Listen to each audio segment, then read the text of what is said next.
Yeah, I'm Brandon Theis, everybody. I'm excited to learn more just getting to watch the podcast live. Oh, heck yeah. Well, welcome to Heroic Hospitality. Brandon Theis here. Good to see you again. Oh, my man. So good to see you too. When we opened Beacon over a year ago, it's one of the most, deepest privileges you can have is getting introduced and paying a lot of attention to getting to meet really cool people. Yeah. And kind of unearthing what that relationship could look like. And so unearthing our relationship has been just amazing. And, you're an unbelievably talented guy with production, 5 different instruments, Yeah. right? Yeah. Selling out places like MEOW. We'll get into that. But once we were kind of started our engine, our friendship engine going, you felt a need, you saw a need that I didn't even understand. And that need was to get the word out and to create community, a community that we didn't have access to at that time, which I think is super important, obviously. And yeah, so, your ability to distill kind of what you were trying to convey with your personal business was hugely impactful. And this was all regarding NFTs, right? So maybe through your lens, tell us a little bit about how we started this journey. Well, it's good to see you. Glad to be back here. When I first came to Beacon, I was really impressed with the space. It's always someone's dream, and I'm sure your dream, as you've already accomplished, to own a space that's an immersive art collaboration kind of thing. Like, art is becoming, it's still underground at some points, but it's becoming more prevalent, especially in our studio here in Denver. So I think it's important to celebrate spaces like this so that they have more of a community of sorts, but also just like collective, people feel like there's more of a collective energy that surrounds these kind of spaces as well. So I think when I first came in here, I had played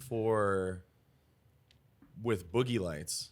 That's what it was. And I sat in with him, and Mark's a good friend of mine. And so I've done a lot of collaborations with him. He helped me sell out the Bluebird Theater here in Denver. So shout out to Boogie Lights. Yeah, which was right after our NFT launch here. Yeah, exactly. Yeah. So we were working on a long launch because we wanted to do it right and we wanted to make it representative of you. But when I first approached you about it, I had just launched my project back in December of 2021. So I was like, hey, this is working for my community. And I've kind of started this thing where, NFTs are based on, cryptocurrency, and you had gotten into cryptocurrency. So you're like, okay, I know what that is, but what's the next level of that when it comes to applying that to my business?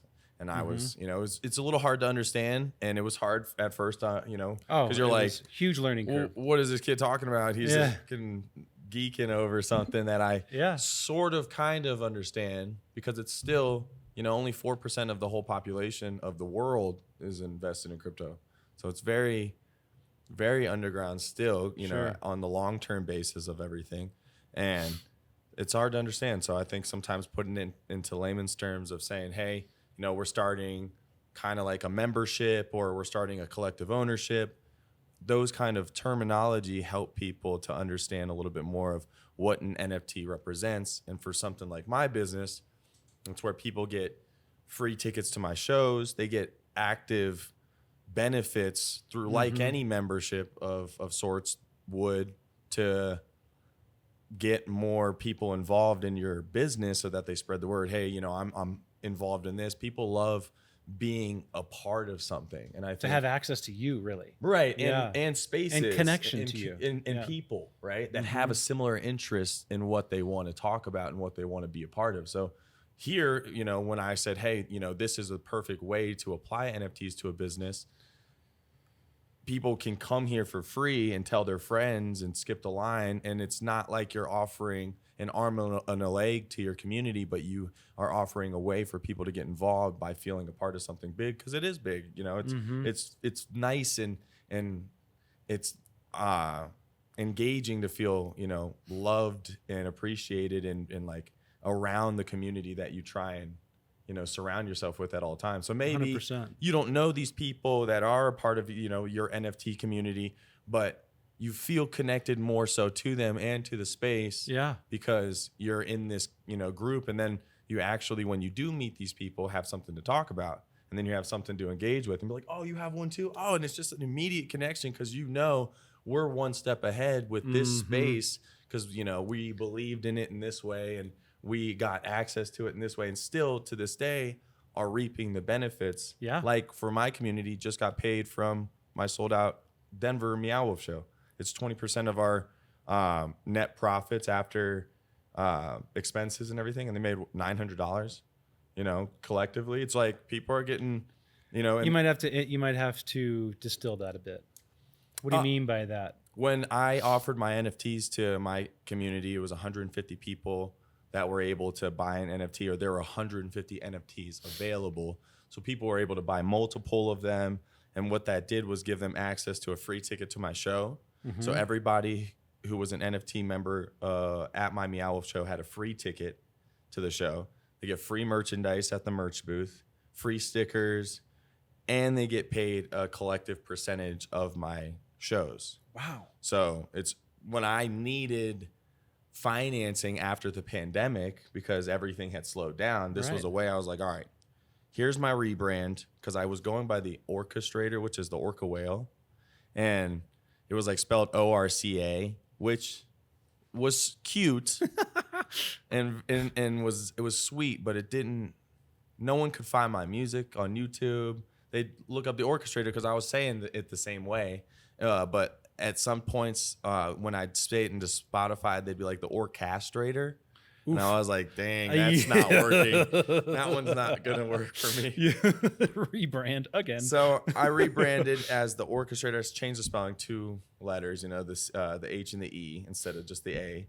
And ever since, after that moment, when I started getting people involved in my NFT community, it was just a big boom this past year. We started selling out every single show we did. We started having, essentially, I would call my NFT community, they're all my friends, and now they're all involved in me. They've all, you know, been to my house. They've all met me. They've all, you know, I've sent them letters and I've sent them merch to their houses if they live in other states. You know, they get Venmos from me every now and then, and it's just probably nice. I know they're showing their friends like, yup, just got paid again, because it's like they know something that they invested in is working. And sure. I'd like to think of myself as an asset to them, so that they feel more involved in my project. They want to listen to the music. They want to share it with their friends. They want to get people involved, and that helps me. So they're kind of like a paid marketing team, which I love that. Is you know, I mean, the crypto NFT space in general is very in limbo right now.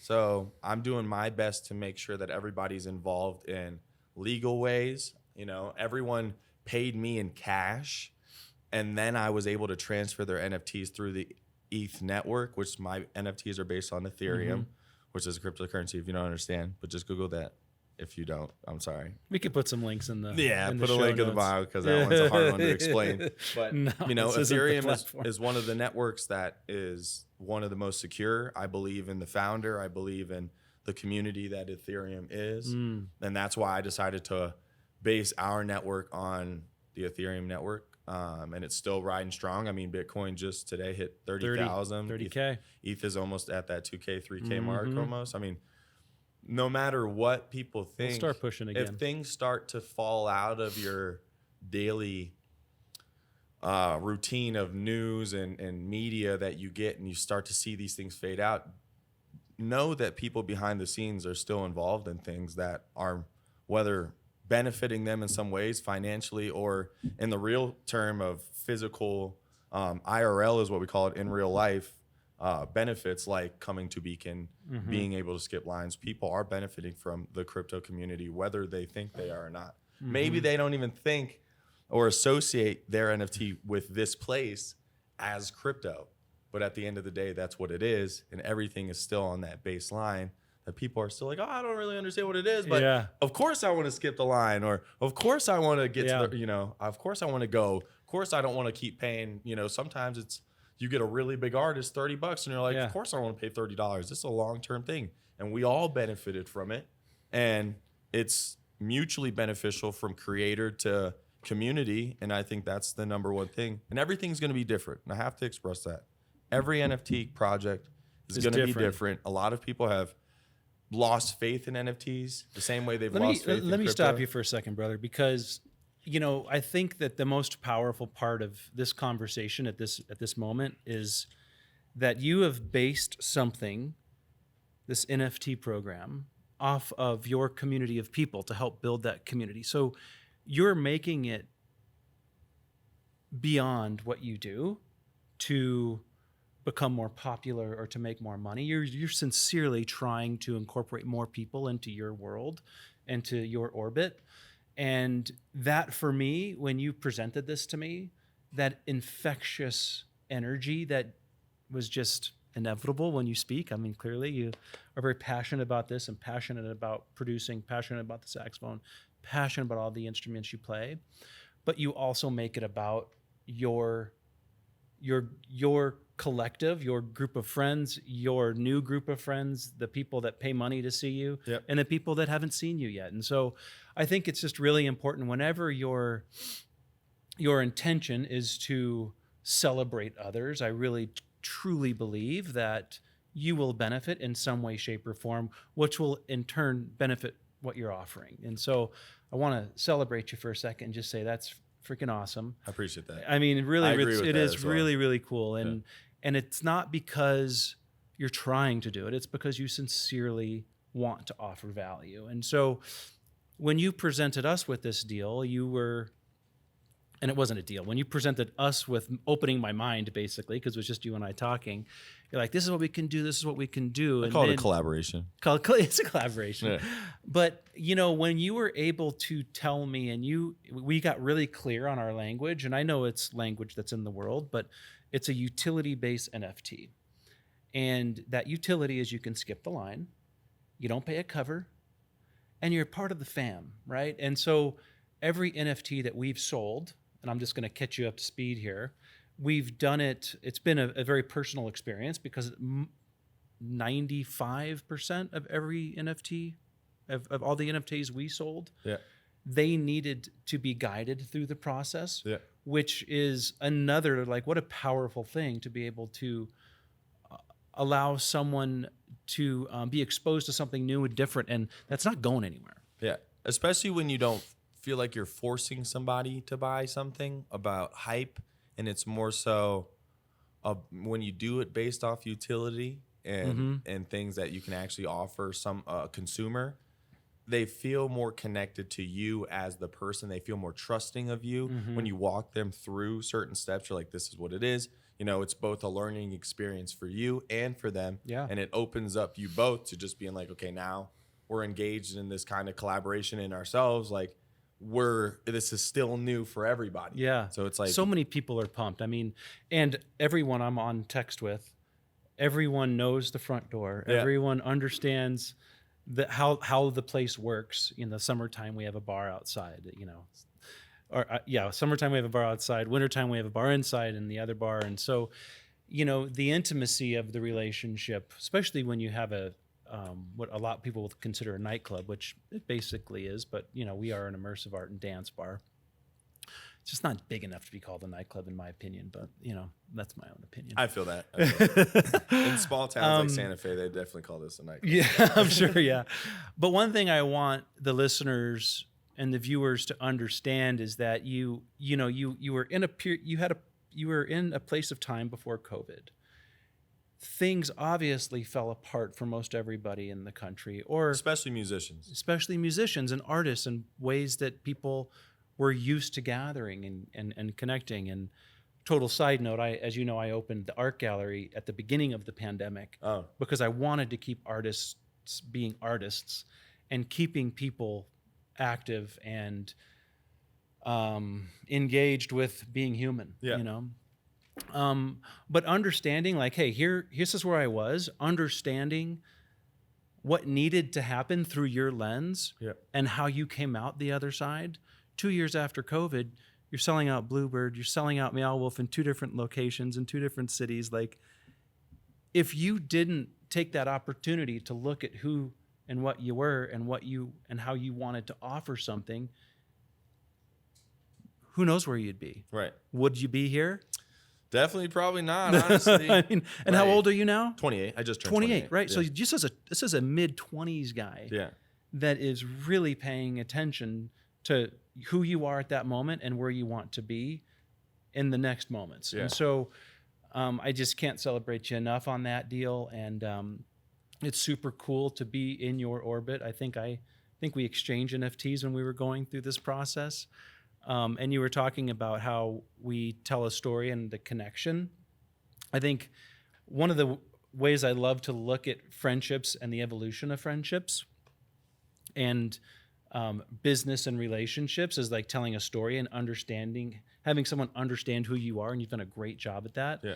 And so when we were talking about what are we going to do for this NFT here, I was like, well, shit, before this was even here, my business partner and I were like, we had nothing to really go off of, so we were just being corny, and like I would bring a chicken in for photo shoots and put the chicken in front of a disco ball. So now that's the NFT. Yeah. And I had 7 chickens for 7 days of the week, and 2 died. So there's only 5 NFTs left, or 5 NFTs. We have 50, right? Yeah. Keep a fine amount to continue to have a higher demand. I think we've sold about 30 so far, something like that. Yeah. And people still continue, every now and then, and it's just another thing to offer people. Yeah. You know what I mean? Because like it doesn't feel like, especially if it's just like I'm not force feeding you this product, I'm here to make you a part of something. If you want, like no, and they're like, interesting, and you give them a second to think about just life in general. People are like, maybe I should. This, things are, especially in the heat of things when things are popping. Yeah. And you see things going hot. You're like, every single person that's bought an NFT from me is probably like, nice. They're like, whether even they're involved in the project or not. And like, cause some people, I'll text them that they got paid and they'll be like, cool. And it's just like, it's just something for them. And it's just like, but I know everyone's like, it's a win. It's not been a loss at all. Mm-hmm. We've only been winning, and it set us up now for if anything like the pandemic ever happens again, they're set up to want to push my music even when that happens. Whereas other people, are like, buy my t-shirt. It's intangible, but it's more value there. You know what I'm saying? Mm-hmm. Especially like your NFT, that is what makes it tangible in terms of a transfer to somebody. But in the scheme of things, what you're offering them is intangible. Dancing and coming to a place, that's an intangible product. You can't touch that. You can't, take it home. You know what I mean? But memories you can take home, being a part, assets, finances, things like that, things that aren't fully tangible. Am I actually paying them dollar bills? No, they're getting paid through software payment apps. But at the end of the day, they're making money, and that becomes tangible. Things become tangible. And when you start to kind of throw out the idea that the metaverse and things are intangible, things are valuable. Blue checks on Instagram, that's why they're now selling them, because it's valuable for somebody to know that's who you are. It is valuable to be the person who you say you are, especially when you have a product that other people want. You don't want people impersonating that. That's why it's hard to brand yourself, and that's why it's important to look at yourself as Beacon, as a brand, as the orchestrator, as a brand, and know that just like any other company, people are looking at your brand to like stay ahead with the curves in civil rights and, trans rights and all these different things, and to be inclusive so that people know this is something they want to be a part of, and when you start thinking of yourself as, I am a person, and that's what makes it more personable, but it also made me feel less alone because I do manage myself and I book myself, and I am a one-man project. So when I got people involved, we became a community. We are a family at the end of the day. Maybe, they're not making hundreds of thousands of dollars yet, but they believe in me, and it makes me believe more in myself. For people to invest a certain amount of money, I made over $15,000, $20,000 off these NFTs just as an extra something. You know what I mean? Now that I'm doing my taxes, I'm like, damn, I gotta pay some back, dog. Yeah. But I'm very, very happy in the direction things are going. It was the most money I've ever made in my life last year as a musician. fully independent. You know what I mean? Man. Yeah. I keep a lot of that. And then when instead of random people who have 10 different artists on their roster and don't really know me, and then they don't even really probably like me. They're just managers and they went to school and XYZ. The actual people who listen to my music are the ones who are getting paid rather than just randos. You know, me trying to like sell myself to people when I want bookings or anything. Instead, they help me with bookings. How do you think you were able to take on so much at one time? I would contribute a lot of that to my sobriety. Yeah. And my wife.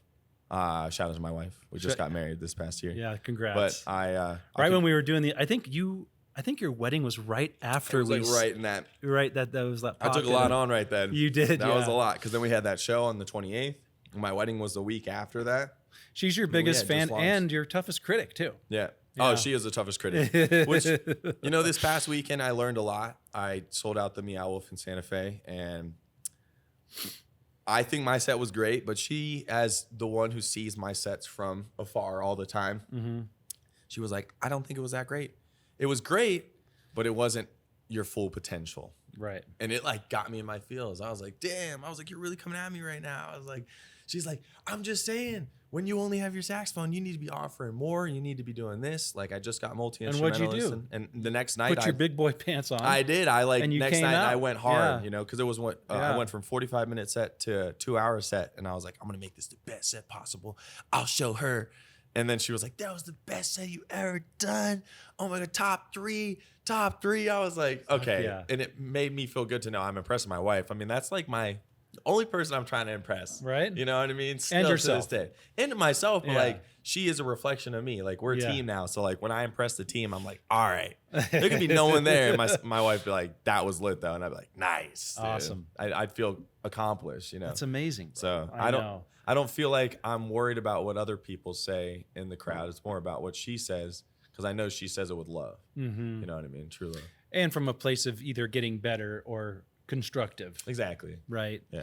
And so what led you on the journey what led you on that sobriety journey?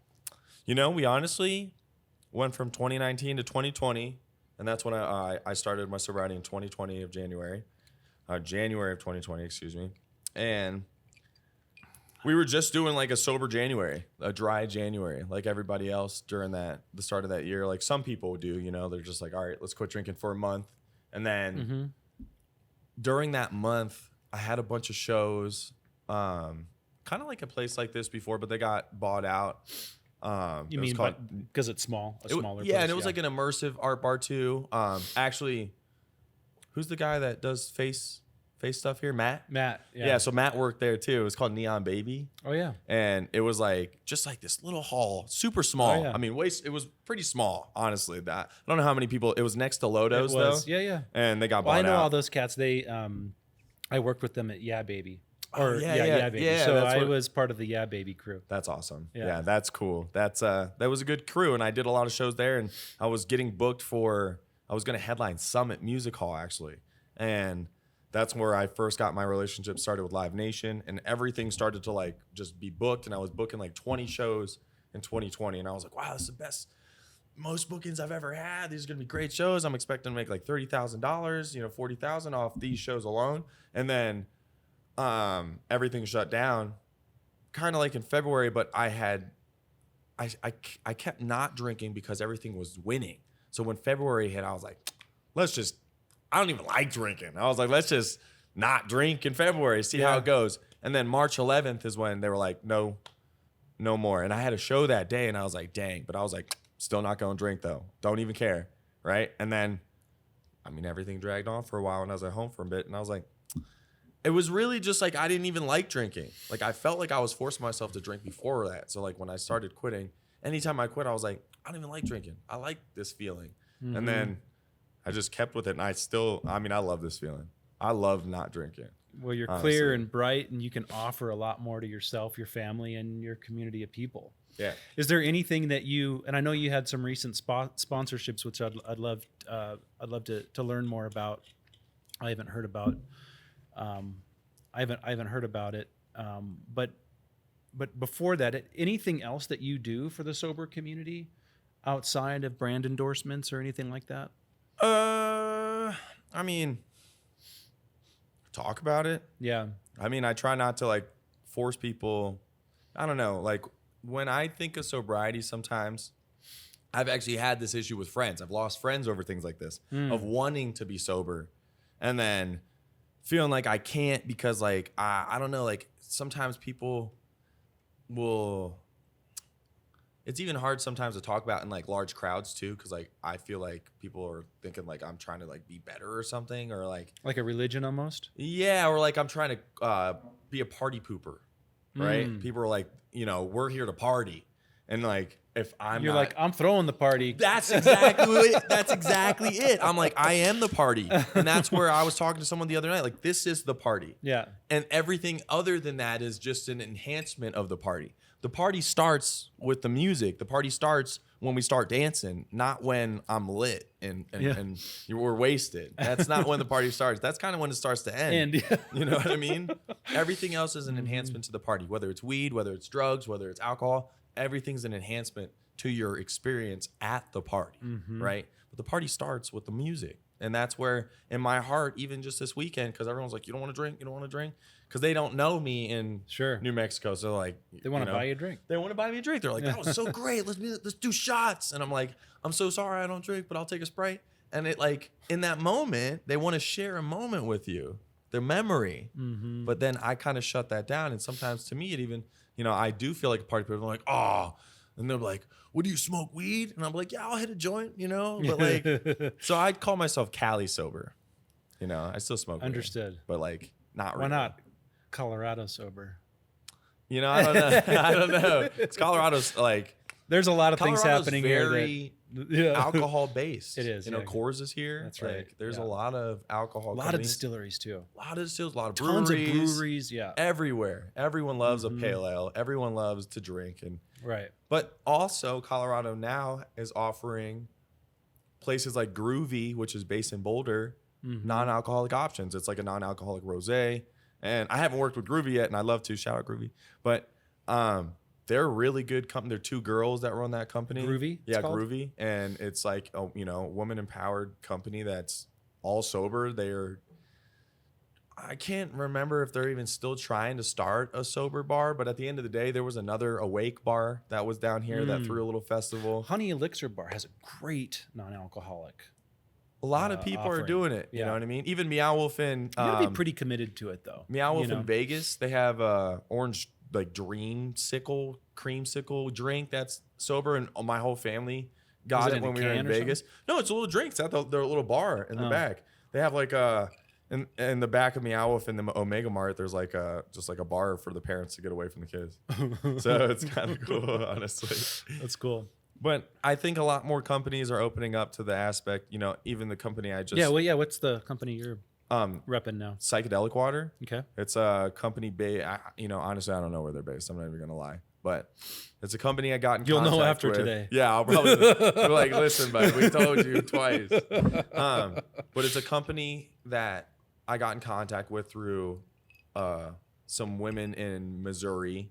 They run a company called Sip Steady, Kayla, and I can't remember the other girl's name. But Kayla's the one. After today. Kayla's the one who got me in contact with Kayla and Sarah. Excuse me, it's Kayla and Sarah. They run Sip Steady, and they got me in contact with Psychedelic Water because they were trying to help me get sober sponsors for my after party because I wanted people at the after party to not feel like they had to drink. They had a sober option to not drink. Sure. So they offered me the Psychedelic Water, and she got me in contact with a few companies, and we came into the best mutual partnership because they're a great company. They sent me, tons of product and helped to finance the after party, and it was incredible. Honestly, we sold out the after party. Everyone loved the drinks, and we just did another collaboration through just like social media. Where I talk about like my sober journey and called Soberdelic Stories, but it's just like, it's a kava drink. So, kava, it's like based in like French Polynesia and all those islands down in the Pacific Ocean, but they Kava's not very good. And this is a good drink. Like, I don't like kava. I've tried it before, like in the shell, and I think it's kind of gross. But this drink made it good. And it's like, I don't know, it was so good. Honestly, it was like the best. I was like, wow, this is kava. And everyone's like, I'm like, it's a kava drink. They're like, ooh. And I'm like, no. It's really good, I promise. And it was really good. I mean, I really enjoyed it. And they just sent me more product for that shoot that we just did. Cool. And I did it at Red Rocks. And that post blew up on social media. So I'm really happy about our partnership that we've been doing. And people get to see that there's another option. Yeah. Someone who's winning, because I know I'm winning, right? Every single show I've done this past year is sold out, when it's a ticketed event, that is. But, when it's a free show, sometimes, sometimes you're it's not doing it for that, though. Yeah, exactly. But, and I contribute that 100% to my sobriety, and people can see that someone who is sober and has been for a while, I'm going on 4 years now, is winning and continues to win and can continue to find collaborations with companies and can continue to get bookings and not feel like it's only ever been about the bar. Because a lot of the times people are like, well, how'd the bar do? And how's the bar do? Because it's a financial gain for everybody. You know what I mean? When I'm getting booked here, you're like, I'm trying to sell drinks. And I'm like, I feel you, but I'd like something else offered. If you guys offered something I could myself truly in my heart promote and be like, there's the Orca drink, there's the Sax and Relax drink. It's a non-alcoholic drink. And people are like, cool. Then we could see even how many people chose that option. Maybe we should give it a whirl here. Give it a shot. Let's bring it in and see how we can support you guys, because that'd be lit. I really do and have tried to figure out how to support the sober community. It's just challenging when your business model is based off of alcohol sales, and it's a driving factor. And it's tough. And the reason, Honey Elixir Bar does so good at it. They're so invested in making something tasty and not alcoholic, where we just don't have the infrastructure here. So I would love to, if there was a call out for this episode, definitely, like, if you have any ideas, because we're not open during the day, we're closed on Mondays and Tuesdays. If there's a sober event, things like we've had like yoga in here before, obviously a sober event. Even if it's a sober paint and sip, I don't know. There's a ton of options, but it's also like there's a bandwidth thing. Like, do you have the bandwidth to pull something off? And so I'm all ears. Yeah, like my wife this Thursday, she's doing it's a sober meetup for real estate. I can't even remember what she's calling it. It's like sober. It's like mocktails and something to do with real estate. But she's having all her clients come through and talking first-time home buying and everything, and she's sober as well, and it's just opening people up to not feeling like everything has to be associated with alcohol. That's the biggest thing. Everything is associated with alcohol. Everything we do, pretty much, in life. Well, we grew up with that being kind of a way we all gather between food and booze. It's food and wine. Yeah, it's that's family gathering right there. That's a good time at the end of the day. Now, with your wife's sobriety, it's just not like she's sober. She hasn't drank. She's been sober for a month or two. No, it's been 6 months. 6 months. She just okay, so I 6 months. And that was by the only influence you offered was, this is just who you are. Just support. I didn't even push her to it. All her friends did Sober October. So her and her girls did like a Sober October. So they were doing mocktails and going out to like tea parties or something. There's like a tea house here in Denver. So they went out to tea or something. And she just liked it. She started working out and was like, wow, I feel great. And just cool. Feels great. Before I left the house, she was working out, just like yelling, feeling good. That's amazing.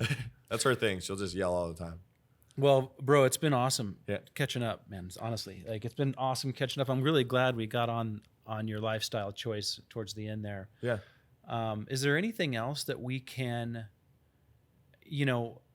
anybody that's watching or listening to this, hopefully what they can get out of it is, is that when life and the lemons and lemonade thing, it's a real thing, right? Yeah.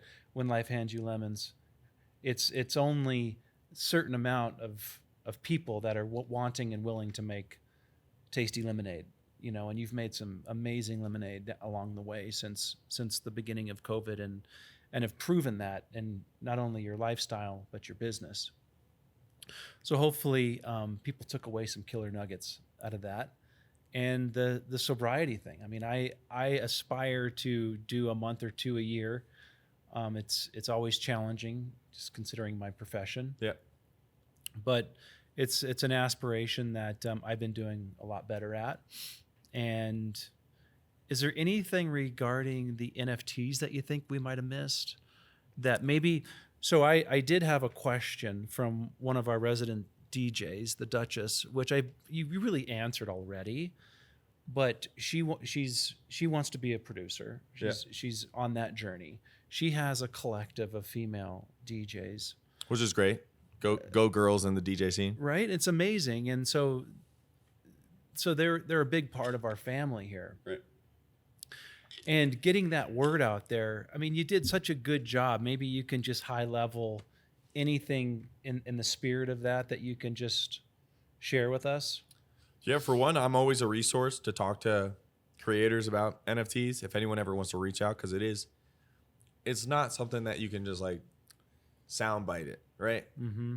It is pretty tough to explain how to apply it to a business. An NFT is pretty much anything you want it to be for your business. It's just any other product. It's just how you record that on the blockchain.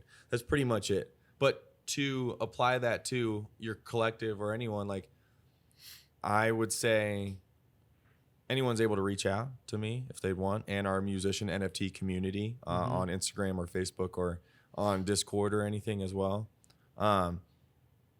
But I'd say NFTs they're able to help your, they're the best thing, I'd say. It's kind of hard, to even say how anyone else would benefit or like learn from it, because it's like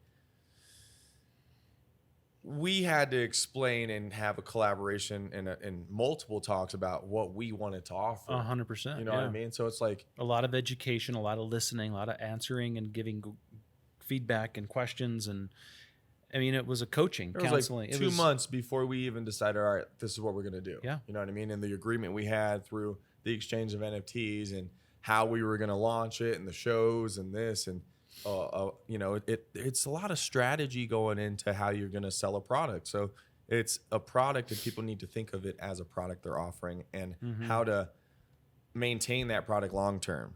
You know what I mean? Like if you expect to be in a place for so long, then, as long as the doors are open, then people come here for free, right? But you have to maintain your product.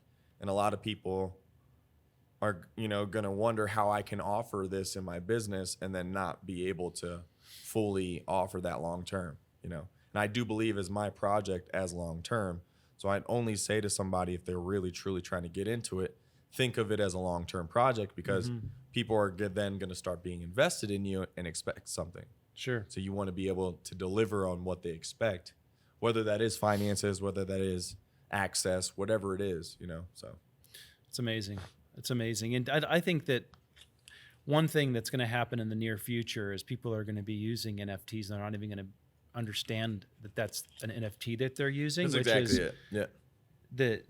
The purchasing of a concert ticket. Yeah.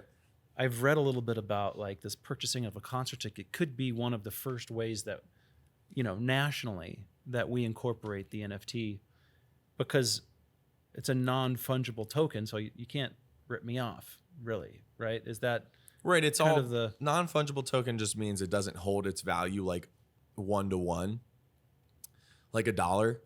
Like a fungible token is the dollar bill. $1 equals $1, but one concert ticket doesn't equal one concert ticket. Okay. They're all different, right? Every concert ticket, every ticket to the shows that they have here at Beacon are different prices. Sometimes they are, but other times they're not. All drinks are different. Any receipt that is a transaction like that, clothing, tickets, artwork, shoes, accessories, rings, like not everything is worth what it is to the next thing when it comes to those. So that's why it's non-fungible. So pretty much everyone, that's the thing too. It's just like how it's recorded on the blockchain, but pretty much everyone's using NFTs all day, every day. It is NFTs. What's an example? Going to the store and buying a pack of gum, and then you get the receipt. And then boom, that pack of gum is different from 5 gum. You know what I mean? Or the Hubba Bubba costs $2, and the receipt then verifies that transaction, right? Understood. That's Whereas a great way of saying it. The only difference between my token, which is this pack of gum, and your token was that there are different prices and they're different brands. So 5 Gum and Hubba Bubba, you know, they're both gum, but they're not worth the same thing. Understood. You know what I mean? So our products are both NFTs, but they're not worth the same thing. Understood. Our products both have access to events, but not the same events, not the same things. They're different prices, different value is behind that. So it's kind of like, I don't want to call it a stock because you're not basing your value based off how much capital your company has and all this different stuff, but it's more based off like notability and like what you're able to offer that consumer, like just like any other membership would. Awesome. Well, if anybody has any questions about how to, but feel free to reach out. Yeah, I was going to say we'll put all your info in the show notes, Brandon. So good to have you. Brother. Yeah, I'm excited to be back. Yeah, Thank you so much. Okay, so on the spot here, when are you going to play Beacon next? Let's figure out a date. Yeah, let's figure out a date. We'll figure something out. Yeah, but anyone, maybe midsummer, end of it's summer. coming. It's coming. Okay, good. Yeah, round 3 is coming. Hey, it's good to see you. Much love.